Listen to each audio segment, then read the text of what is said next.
The following is a Comfortably Zoned Radio Network production.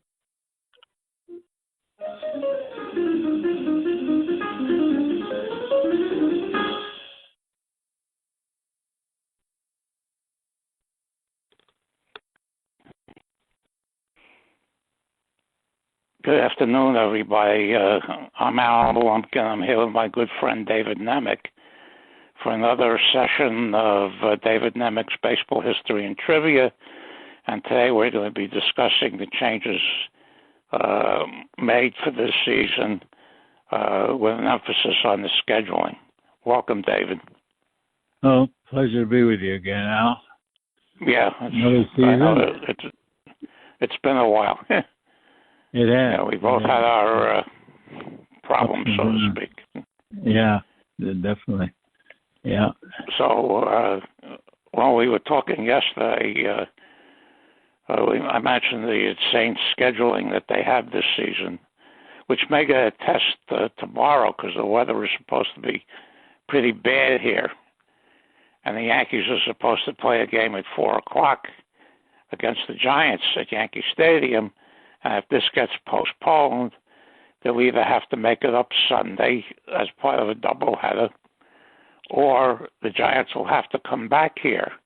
And I think there's going to be quite a few of these types of situations this year because the geniuses in the commissioner's office decided to have everybody play everybody this season.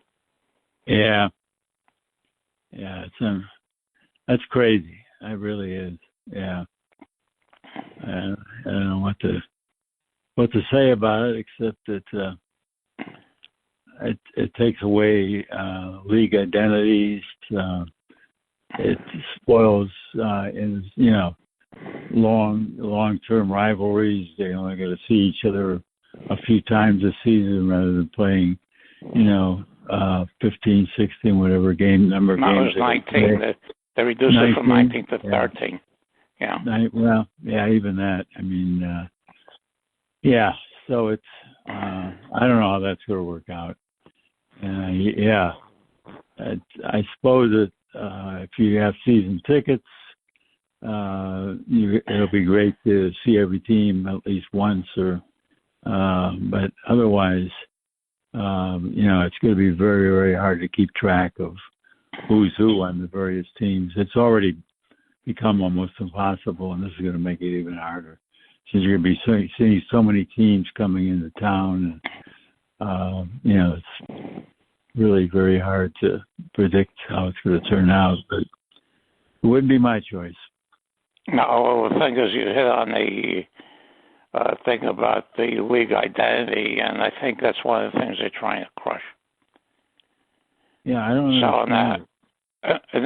So in the happy coming years,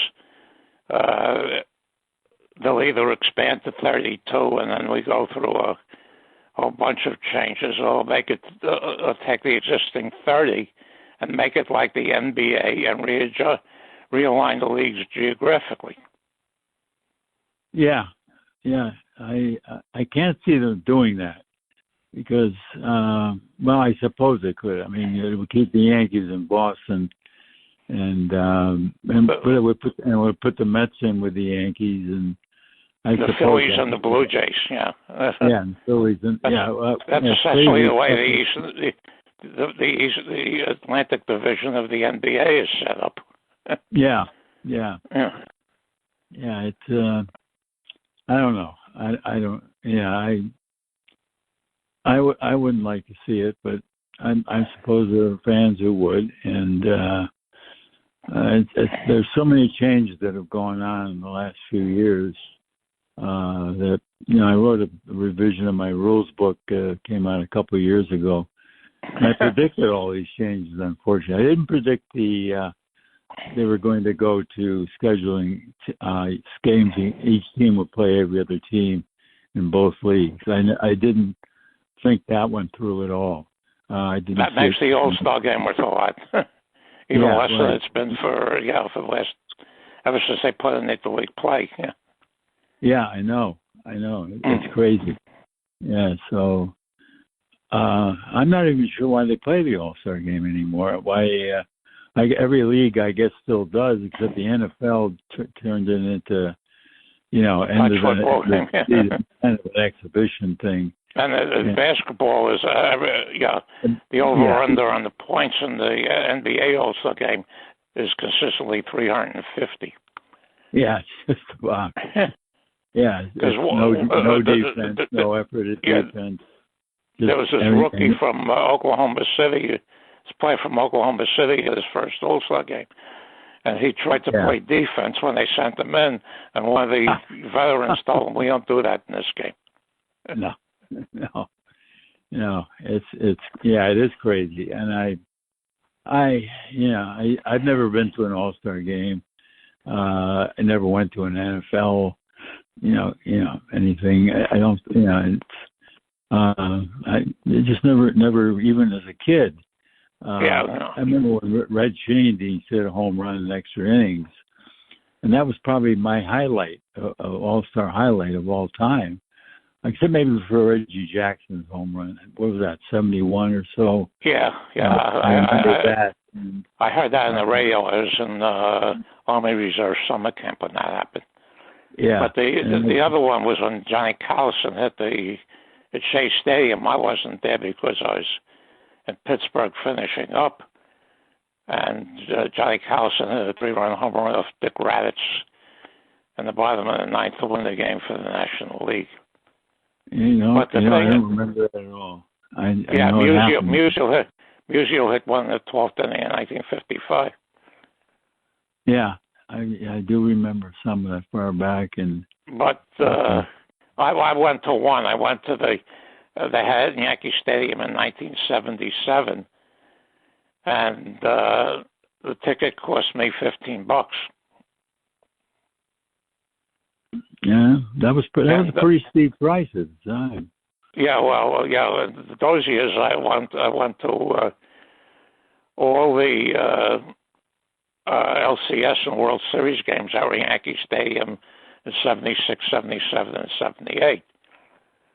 But I have a friend of mine that has a Yankee plan. He was there yesterday, 71, and he probably froze his tail off there. But he said a couple of years ago they had in Yankee Stadium, and they sent them an offering, and they said last year, somebody posted last year that the game was something like $260. The home run derby was over $300, and you have to take the package. And then you have to take the futures game, and the home run derby is part of the package. Oh, my God. As I've said a million times, as long as people keep shelling the money out, the owners will rip them off every cent they can. Yeah, it's too bad. Yeah, it's I still remember as a kid going to games on Ladies' Day, and my mother would get in for just the cost of the ticket, tax cost, and that's all she would have to pay to get us in. And children, Bill Beck would, if she brought along 6 or 8 of my friends, she got in, for the price of Mother's Day, and kids under, I can't remember the age, were free. So we'd go to a game for free with my mother, and she'd pay like 25 cents to get us in. It was great. That was baseball then, and you were young, and you got caught up in it, and then it was a lot of fun. In 1999, I went with my friend Evelyn, one of her sisters, and another friend at the time, up to Yankee Stadium on July 18th, 1999, because it was Yogi Berra Day. It was his first time in Yankee Stadium in 14 years, because he boycotted it after Steinbrenner had one of his underlings fire him as manager in 1985. I paid, I think, $1.50 or whatever, for the tickets in the upper deck. The seats were fairly decent. And that was the day David Cone pitched his perfect game. Oh, wow. Wow, I've never seen a perfect game. Never seen a no-hitter, actually.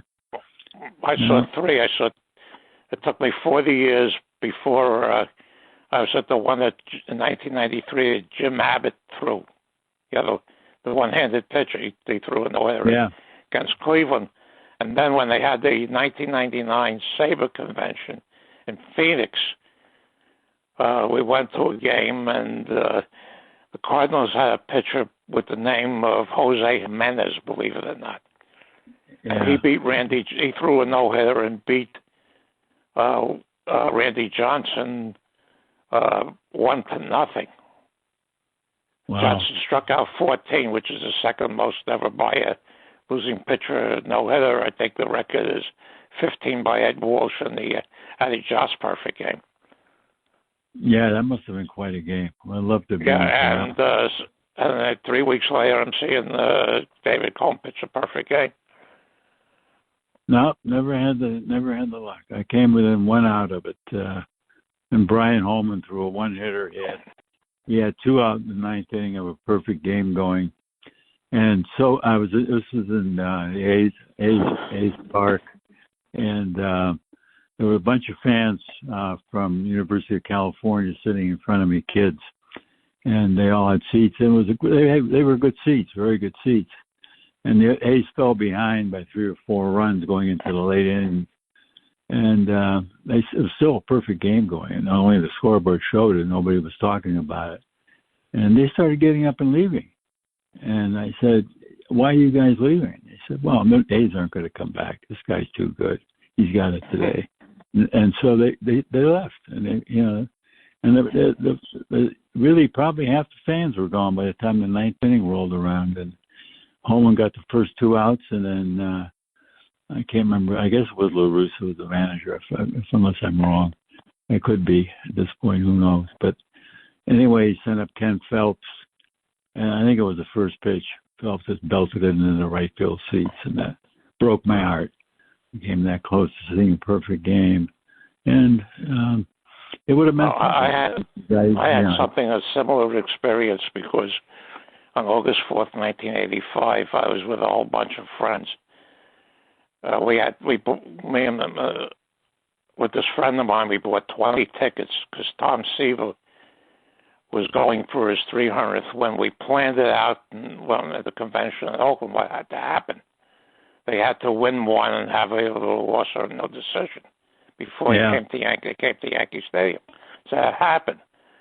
So how many opportunities, how often you got an opportunity to see a pitcher win a 300th game live? No, I did. Early Win. I went out to watch Early Win try to win his 300. He didn't do it. Lost 1-0. Yeah. So Seaver was pitching for the White Sox at that point. And when the White Sox late in the game went ahead 4-1, I forget whether it was the 8th inning or the 9th inning, people started to leave. Because it's Yankee Stadium, and it's like this, what you said, the Yankee fans couldn't take it. And a lot of them started leaving. Of course, Seaver got the 300th win. And it was an incredible experience to see something like that. Yeah, no, I didn't have the pleasure. Win pitched his heart out, and he finally got the 300th on a game where he barely hung on long enough to get credit for the win. And that was it. He quit after that. Well, he was like 43 already, right? Yeah. And the White Sox had released him, and nobody showed any interest in him. And Cleveland wasn't going much of anywhere, so they picked him up. And the season's already underway. And the first or second night after they signed him, they started him, and he nearly won. He lost 1-0, and that was the last really good game he pitched. And he did fortunately win his 300th, but. That's the only really important, statistical thing that I've ever seen happen. I've never seen somebody hit an important home run or anything else like that. But I saw from Mazeroski. Yeah, I was in Yankee Stadium in '76 when Chris Chambliss hit the home run at the bottom of the ninth to give the Yankees the pennant. Yeah. But of course, they got swept by the Reds in the World Series that season. So I was at the Reggie Jackson game. I was at in 2000. I was at a Yankee A's game in Yankee Stadium. I saw an unassisted triple play. No, can't say I saw happened that. So fast. Yeah, it took me a little while to process it. I said that when people asked, "Was that unassisted?" And the person said, "Yeah." I said, "Oh my God." Yeah, that is yeah. I did get the autograph of the only guy to do it in the World Series though. Wamsgans. Bill Wamsgans. Yep, at the 1948 World Series. I went to get first game ever played in Cleveland Municipal Stadium. It was game 3 of the series. They come from 2 games in Boston. They moved to Cleveland. And I saw the opening game. Bearden pitched a shutout. My father and I were walking out of the stadium up the hill toward the main part of the downtown area to get a bus back home. And my father looked up ahead of us about 20, 30 yards. He said, "See that man there standing with what probably is his son?" I said, "You mean the guy in the coat, the top coat?" And he said, "Yeah. Go get his autograph." I said, "Well, who is he?" He said, "Just go get his autograph. Go up there, walk up to him, and ask him for his autograph." So I did. I walked up, and I had my scorecard in my hand. And the guy kind of turned around. He saw me coming, and I held the scorecard out to him. I said, "Would you please sign my scorecard?" And he said, "Who wanted you to sign my scorecard?" And I pointed to my father. He said, "Your father still recognizes me? That's incredible, because it's 28 years since I did this." And your father didn't see the game, did he? I still don't know what he's talking about. And then I finally dawned on me, you're Bill Wamsgans. You're the guy who did the unassisted triple play in 20 World Series. He said, "Son, I'm really, really amazed about your father that he recognized me," and he signed it. And then I had his daughter in high school. She was a substitute teacher, and when she would come in, she would talk about her father and talk about him. And I was able to get a little bit more sense about his life and his history, and the 20 World Series, what it had been all about. Because it was very, very important in Cleveland, because Cleveland hadn't won anything prior to 28 or 20, and they didn't win anything afterward until 48, and they haven't really won anything since. So that was a great day in Cleveland history to see them win the opening game in Cleveland Municipal Stadium. Didn't a number of those players from that 20 team live into the 90s? I think Smokey Joe Wood and Kovaleski and maybe one or two others. Yeah, they did. I'm not sure about Elmer Smith. Speaker lived a fairly long life. Joe Sewell. Joe Sewell. There's Joe Evans. There was. Yeah. Of course, Ray Chapman didn't. And I'm trying to remember. Steve O'Neill, the catcher. He became a manager of the Red Sox or the Phillies. Yeah. I think he managed the Tigers in 1945 when they won the World Series. Yeah, he did. And he had cost the Cleveland in the 20 series, and but that's the only autograph I have, and I have the 1948 scorebook, and it's the only autograph I got that day, and it's Bill Wamsgans, and his signature still stands out, jumps out at me whenever I open it. The video, the World Series video is on YouTube. Of the 20 series? No, the 48 series. Oh, the 48 series, yeah. Yeah, I think I did see it years ago. I did see it quite a while ago. Yeah, it was an interesting series. It kind of dampened the enthusiasm when Jeff Heath got hurt on the eve of the series and couldn't play at all. And Braves replaced him on the roster with Marv Rickert. They had to get permission from the Indians to replace him. And the Indians, of course, gave it to them. And Rickert did play in the series. And the Braves had a really obscure outfield that year, except for Tommy Holmes. And Heath had been really their spark plug for the better part of the season. He'd had a couple of really bad seasons in the American League after the war before he went over to the National League. I don't think the Braves had to give up much of anything to get him. They may have even gotten him on waivers because he was with the Browns in Washington, I think, prior to that. And Cleveland had pretty much given up on him during the war. And but he really was the Braves spark plug, their top hitter, really clutch hitter during the regular season. It had a lot to do with their winning the pennant.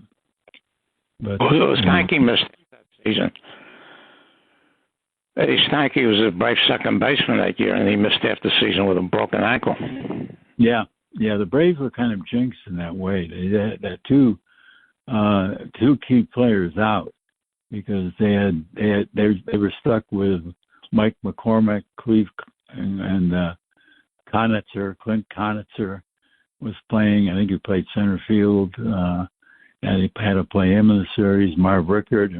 And Jim Russell, another guy who'd had a couple of pretty good years during the war, was sick that year, missed a lot of time. So they were out. They were out Russell, they were out Heath, and they were out Stanky going into the series.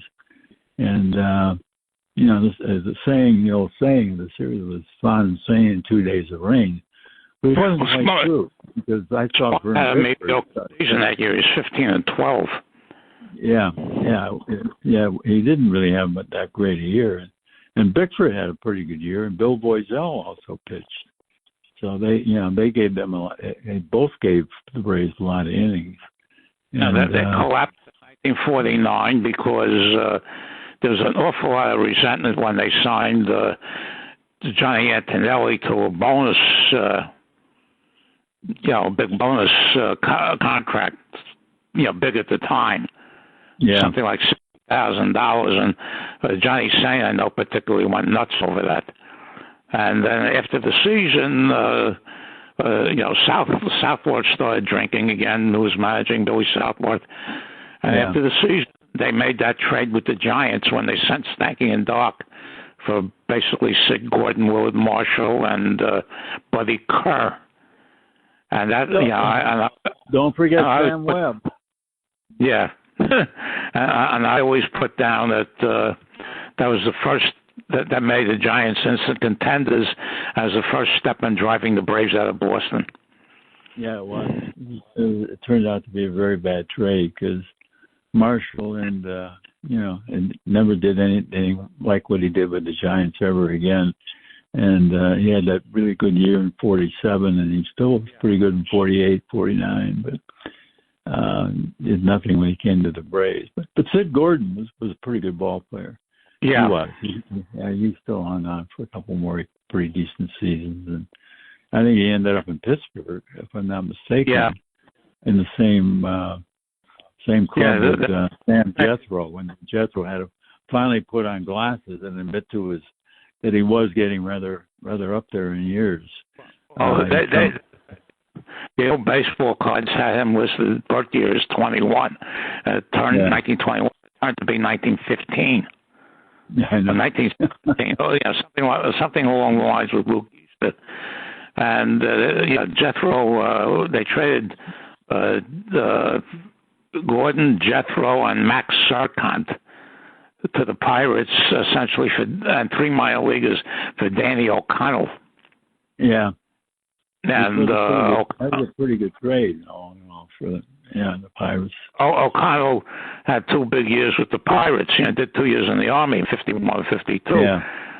But O'Connell hit .279 for the Braves in 1954, and he got worse every year. And the second base became a hole until they got Rich Haney's from the Giants.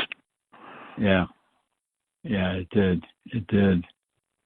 So, it's incredible how we remember all this stuff like it was yesterday.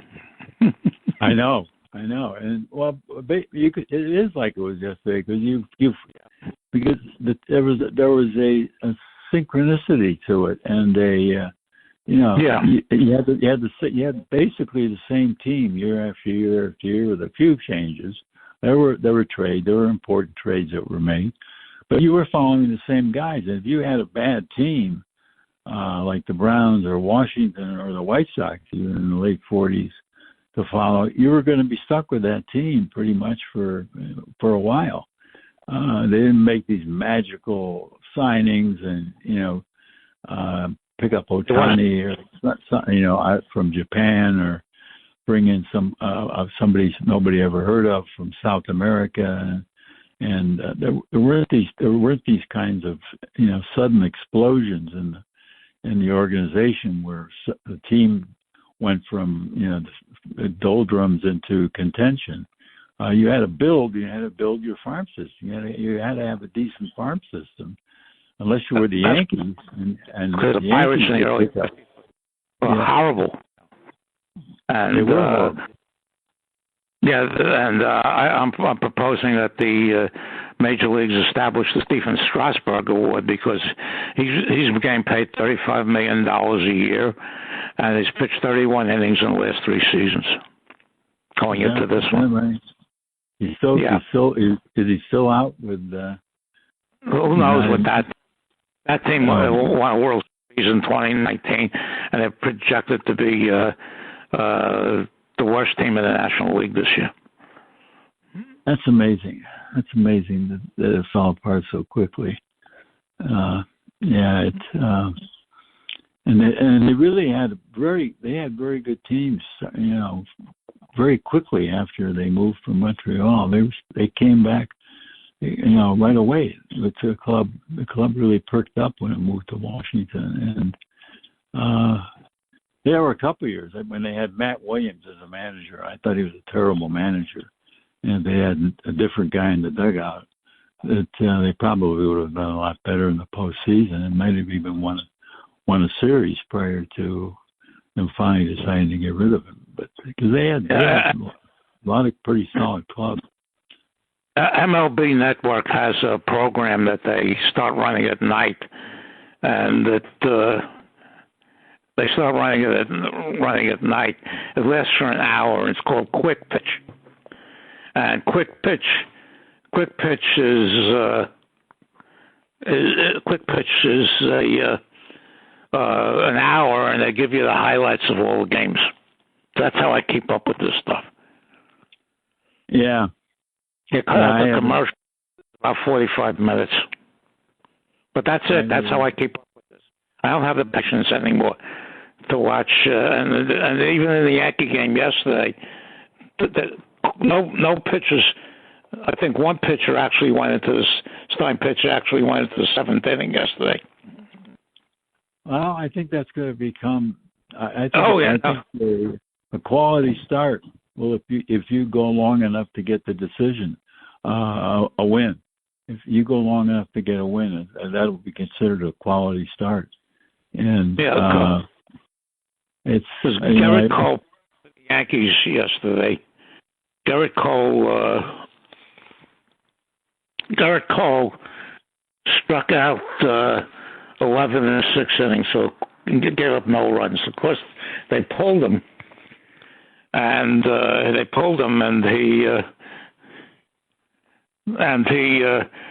bring in this relief pitcher to pitch the 7th inning, this lefty. So anyway, the lefty pitches, and he pitches to 3 batters. He gives up a double and strikes out the other 2. So all of a sudden you see Aaron Boone coming in out to the mound to take him out and bring in a right-hander to pitch to the batter, the last batter. And, it's ridiculous. It's the old stuff of, starter pitchers 5 or 6 innings, and the rest of them pick, they got relief pitchers pitching every inning. That hasn't changed. Well, I think the rosters by the end of the decade will be sitting around 30, and at least 15 of them will be pitchers. And there are going to be more and more players every year who play multi positions. And some of them are even going to be pitcher hitters. I think Otani is not going to be alone, and I don't know if any are going to be quite as skilled as he is, as both a hitter and a pitcher. But there are going to be some, I think, that at least will be available to play either defensively or as pinch hitters, along with pitching an inning or two, and they're going to be very valuable. You have a 3 or 4 man bench, which I think is one of the reasons behind them with the ghost runner, which is still in force. Yeah. Yeah, which I think stinks. Yeah, it does. Well, the big improvement last year was getting rid of those 7-inning games that they had in 2021. I know. It was. Yeah. I was screaming that. You buy a ticket to a night game. Okay, and all of a sudden the game the day before gets rained out. So they make it up as a split doubleheader with an afternoon game and a night game. And they would change the night game to 7 innings. Yeah. Even if it was a split doubleheader. Yeah, that's crazy. It's crazy. I mean, the fans are getting cheated every time they go out to the ballpark. Yeah. One way or another. They had a full house at Yankee Stadium yesterday, so these people are going to pay money. Well, I used to pay $1.50 to sit in the upper deck at Yankee Stadium. My friend has a seat in the upper deck. He's paying $27 a game. Well, so, 27 a game? $27 a ticket, yeah. Yeah. Well, I went. The only time I went in 2009, when the first year the new stadium opened. I went to 2 games. My nephew gave me tickets for both of the games. I went with friends of mine, and the tickets face. This is 14 years ago already. Face was $60, and the seats weren't all that great. So God knows what they're charging now. Wow. Yeah. As far as this friend of mine who goes to the Yankee games told me it was $5.25 to buy a bottle of water there. Aye. I think the last game I went to. The last game I went to was a July 4th game between the Giants and the Pirates at. No, not the Giants. The Dodgers and the Pirates at Dodger Stadium a few years ago. And I had really great seats, and the crowd was good. I definitely felt like I was watching a baseball game instead of an extravaganza or some kind of circus thing. I kind of think that might be the last game I'll ever attend live as a fan, because it was a good experience. I want to kind of leave it with that. And I remember the last going to the last I don't know. You were in Seattle, right? At the convention. No, you missed Seattle. So you missed the Seattle Rockies game, which was a classic game. I think we've discussed this before, that there were no substitution, no mound visits, no arguments, no relief pitchers came in, nothing, no lineup changes. Both pitchers pitched a complete game, and it was over in well under 2 hours. And I was sitting between Pete Palmer and Ev Cope, and we were talking. And before we knew it was the 8th inning. It's a remarkable game, and I haven't seen one like that since I was a kid, and probably never will see one again. But I don't think there are any anymore. That may have been a really exceptional game in terms of modern times, but it was good. It was like old time baseball. And you went to the ballpark, and you really felt like you were with true professionals in every sense of the word, and their minds were on the game. Everybody's mind was on the game, and there were smells and sounds and bets going on in the stands, all kinds of stuff that it's not part of the game anymore. And, Al Anderson and I, from 1970 to 1973, we would map out a schedule and go from ballpark to ballpark. And when I would go out to visit him in Ohio, we wind up going to a few games. And at one time we went as far as Detroit. We saw a minor league game in Toledo that trip, and his wife was very accepting of this. But when we went on the trips, that's how I got to see almost the little ballparks. The only ones the only two that were that we didn't get to in those 4 years that were there in those 4 years was Atlanta, because that wasn't convenient to anything geographically. No teams in Florida or anything like that. And we had, in order to see the three in Southern California, we had to cut down to one in Northern California. So we wound up going to two A's games in 1973. The first night was a Monday night. They used to cut the ticket prices in half. They had 45,000. This is a defending world championship team.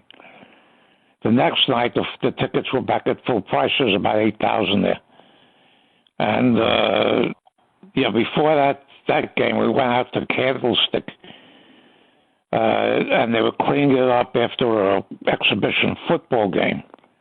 And this is like 3:00 in the afternoon, and the wind was blowing all sorts of stuff all over the place. It was incredible. I don't know how the hell they could play games there. When we had the convention in San Francisco in 1998, the game was a night game at Candlestick, and it was 63 degrees and about 25, 30 miles an hour winds. I sold my ticket. And then people came back from it telling me I had made the right choice. Yeah. And somebody says if I want wind, cold and wind, I get enough at Chase Stadium, which I used to refer to as Candlestick East. Yeah. Well, I don't know. There was never a park I was in that I could compare Candlestick Park to. I mean, you would freeze there even in July on a day game. It's just, you never know what you were going to get. I remember going there in the summertime in San Francisco in 1969, and I had no idea when I went to the Giants game that night what I was getting into. And I took my first wife and I went, and we froze. We absolutely froze, and it was July, and we were sitting. I don't think we stayed for the whole game. I think we left about the 7th or 8th inning. But she didn't want to go to any more games during our travels. That was enough for her, and it was enough for me too. Because I had never had an experience at a ballpark in the summertime, and I'd been to many night games prior to that, like that. But that was the old Candlestick, and the Giants certainly did well when they got rid of Candlestick and moved to what was then Pac-Bell Park, and I don't even know what it's called now. What is the Giants Stadium called now? AT&T Park, I think it is. I can't keep up with this. Okay. I wrote a local trivia test. The local trivia for our local meeting one year when this nonsense first started, and I asked a question on corporate names when corporate names first started, and I got such a bad reception for that. I never used it, and definitely never used it when I was writing Nationals. Yeah. It changes so much you can't keep up with it. And now also I was watching the Met game yesterday for a couple of innings. The Marlin players, besides the Nike swoosh on the sleeves, they had ADT, the security company, Yeah. They do security for homes. They had patches on the sleeve. Oh my God. That's going to be the next thing. It'll become walking billboards like tennis players and golf players. Yeah. It's it's always. Yeah, the NBA. They'll have an NBA. They'll walk around with. It's just incredible how really, and of course they don't market to people like us because as far as they're concerned, we're fossils. Yeah, we are. We don't buy their jerseys. We don't wear. It's crazy. There was, I don't remember when they started selling players' jerseys at the stands in the parks. It came upon me when I went out there, and I realized I had never seen this before, but I had no idea when it started. And you might know because you've been more consistent over the years about going to games, but I have no idea when that started. And all I remember was I could buy a Cleveland Indians jacket at the A's Stadium in 1995, and the Indians were having their reincarnation, and that year, and they won the pennant, went to the series, and I bought the jacket. And but previous to that, I don't remember as a kid. Maybe you could buy team jackets at the stands. I don't know, but I don't remember. I don't know. I bought the St. Louis Browns jacket in Baltimore in 1992. Oh, was it a knockoff? A lot cheaper because I wanted to get one when we were in St. Louis in '92, and it was expensive there, and so I go to Camden Yards with a bunch of people. The first year it was open, and they had a store there, and they had a Browns jacket for about half the price that they were charging in St. Louis. All right. Wow. Somebody gave me a pirate jacket when I retired from work in 2006. Better than getting a full launch. Yeah, PNC is a beautiful park. Too bad they don't have much to put in there. Yeah, I've never been there. I haven't gotten to see it, and I doubt that I ever will now, unless I somehow make it back to Pittsburgh. But I went with Al one time I was visiting, and we went to Comerica in Detroit. And that place has very little cover.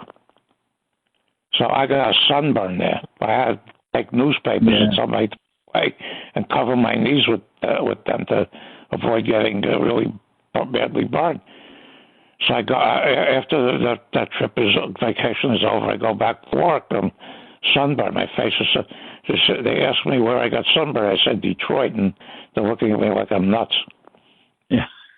I saw a number of games over the years in the Tiger Stadium. I like that place very much to watch games. That was one of the great parks. It really was. I saw a lot of games there too, and I always enjoyed them. I saw some really, really interesting games. I guess 1949. I saw Ted Williams. It was the first time I saw Ted Williams playing. Boston was playing Detroit, and that was my first experience there. I went many times after that. My sister moved there and worked there, and she got tickets through the club she was working for, and every time we went to town and visited her, we ended up going to a couple games. So it was a great park, and I always had a lot of fun there. Saw some good games. Really. And of course, when I was the 4 years I was going to Pitt, Fort Field was my second home. Yeah. Well, Fort Field. Yeah. The left field bleachers hour, and if we got ambitious, we paid $3 to sit in the grandstand. Yeah, I always sat in the stands every time I went to a game there, and then didn't get to that many. But over in a 10-year period there, I went to probably eight games, I'd say, driving from Cleveland to Pittsburgh, and saw some good ones. And I did see Kiner hit 3 homers and Greenberg hit 2 in the first game I went to in '47, and that was my first National League game. And the only time I ever saw Musial play live. I never saw the Cardinals after that until he was gone from the team. And I didn't get to that many National League games altogether in the '50s. But those I go to Yankee Stadium. I was in a Polo Ground once because my parents took me to my first game in '53. It took me to a doubleheader at Yankee Stadium in '54 when I was 11.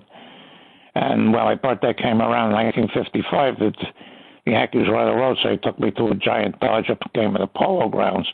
And I never made it to Ebbets Field because, 12, 13, 14 years old, they're not letting me take a bus and 2 subways to Ebbets Field, which is not exactly in a great area.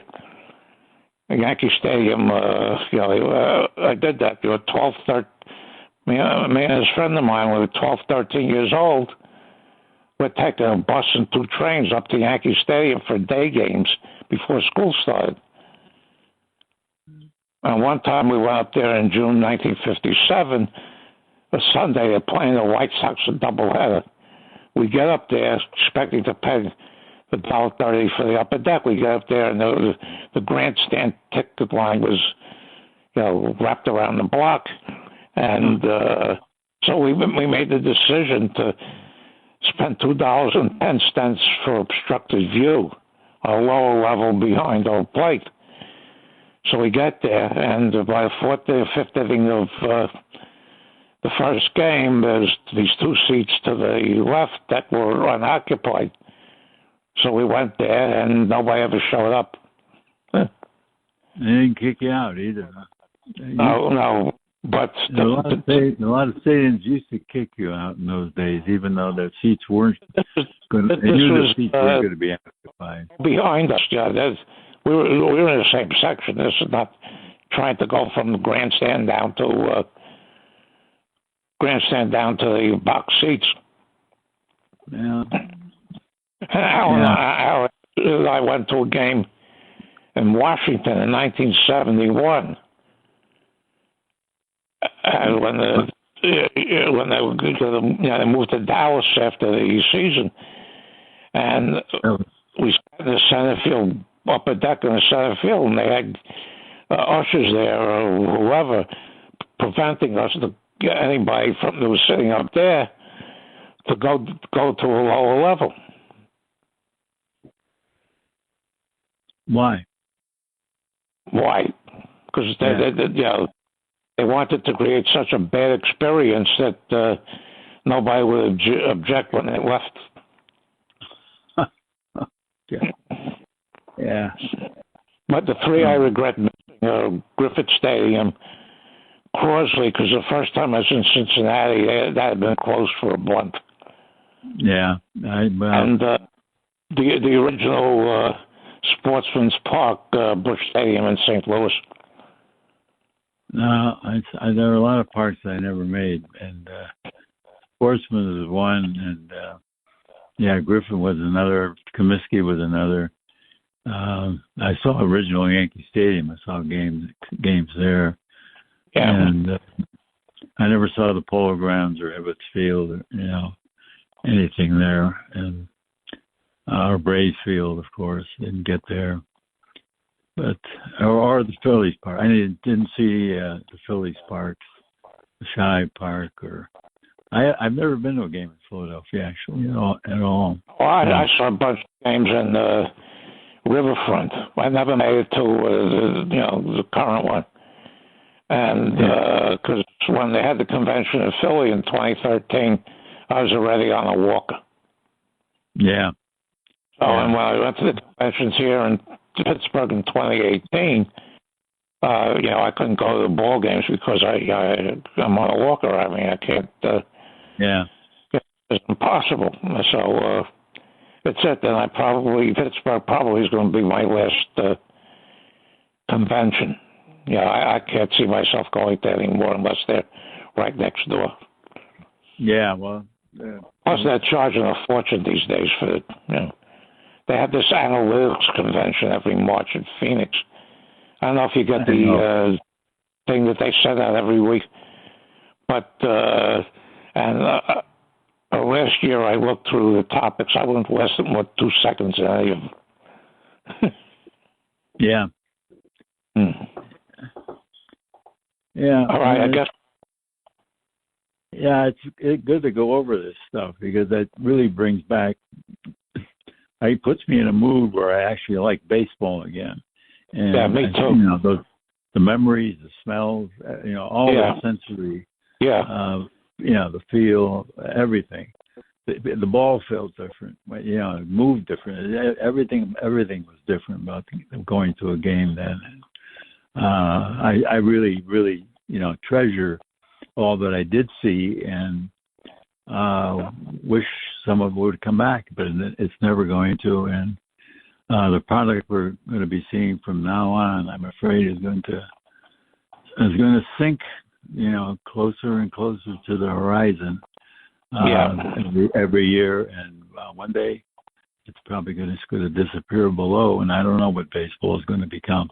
It's too bad that they've made all the changes they have because they've destroyed the continuity. They've destroyed the record books utterly. And and when you look at put up the 2023 season and against the 1923 season, and just look at the standings, look at the stats, and it's not even going to seem like it could possibly have been the same game. Well, I feel the way because we used to have a group that would go up to Cooperstown the week after the induction for a weekend.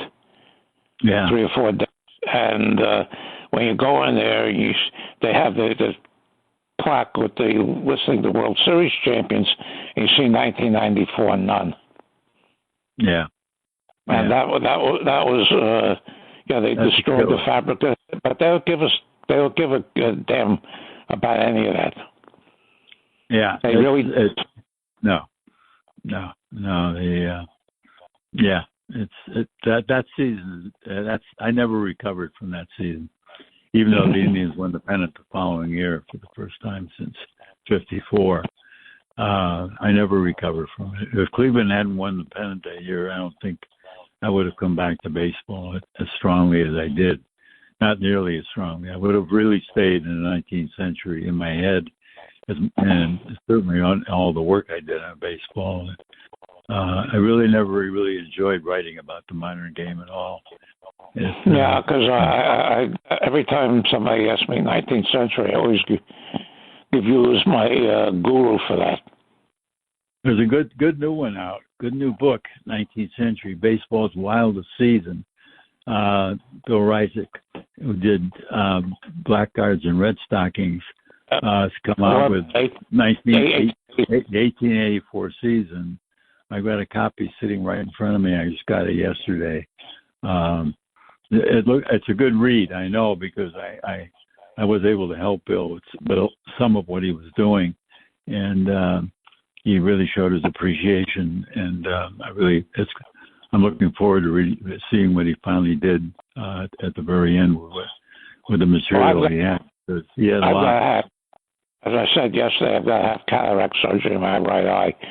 So hopefully that's done. I can start reading again. Yeah, this will be one you want to look at. I think it's a good book.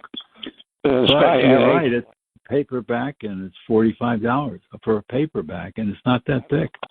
And that's a shame because you'd like to get at least a hardcover, but very few books come out in hardcover anymore, and very few books are coming out anymore, really, except.